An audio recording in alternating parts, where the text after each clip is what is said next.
Hey guys, how you doing? We got another update here.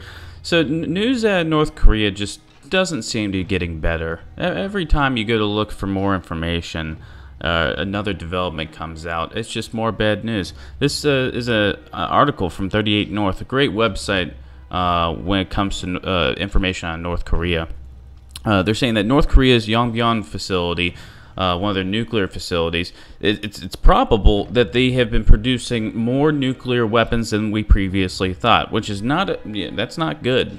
You know, if we believe that they're making even more nukes, this might speed up the timetable of a possible strike by the United States of America and her allies, because we can kind of tell where they are with their missile program.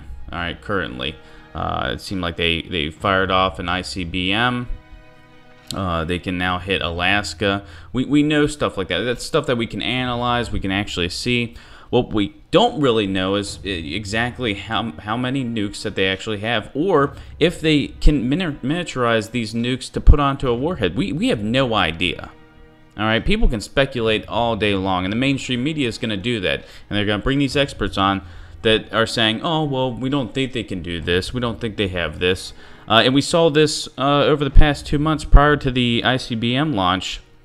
You know, they talked about how North Korea couldn't hit the United States. All these experts came out and said, oh, they don't have an ICBM yet. They won't have it for a couple years. And then a couple weeks later, they launch an ICBM. And then all these experts come back and they're just like, oh, well, it looks like they're a little bit more efficient with their missile technology than we previously thought. Blah, blah, blah. You know, a lot of them are warmongering, saying, well, I think this crosses a red line. Trump came out and stated that he doesn't have a red line. But what we're going to have to see is what happens now. I mean, we're just getting, the bad news keeps on piling on, guys. All right, and we have the United States through Nikki Haley in the United Nations putting out a UN resolution for tougher sanctions on North Korea. But it looks like it's going to hit some blockades from Russia and China, which really begs the question, like we've asked before, you know, where do Russia and China really stand? But, you know, I was listening to a few experts on North Korea and what their sources were telling them throughout the White House, and we might actually see a limited strike on North Korea within the next month or so. And if that's the case, if we see a limited strike from the United States and our allies, you gotta pose the question, you know, is that the safest route to go? You know, basically, if we do a limited strike on their missile silos, on whatever nuclear facilities we know of, we have to see how Kim Jong-un reacts, how he retaliates, and if he, you know, he starts shelling Seoul and it's all-out war. At that point, we have to commit 100%.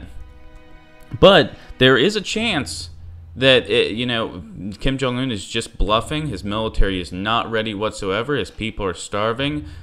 He's got the technology and the missiles, but he doesn't have enough of them tested yet. You know, and we hit them, and he doesn't react the way we thought he would. You know, it's a lot smaller than we previously thought. At that point, it's a huge victory for Trump. You know, if he strikes North Korea, sets them back a few years, maybe more, because of the strike, and there's honestly no, you know, World War III doesn't start after that, no major conflict starts after that, that's a huge victory for Trump, and we're going to have to see if that's how it plays out. Because at this point, like we've said, there's really no good options. We're going to go to the United Nations, and we're going to push through some UN resolution, and we're gonna get flack from Russia and China. But even if Russia and China were completely on board, we put these sanctions through, the sanctions aren't going to do anything, because we got Chinese companies, Chinese firms dealing with North Korea. China's trade went up 10% over the past 6 months, and I'm pretty sure Russian and North Korean trade went up even more than that since the beginning of this year.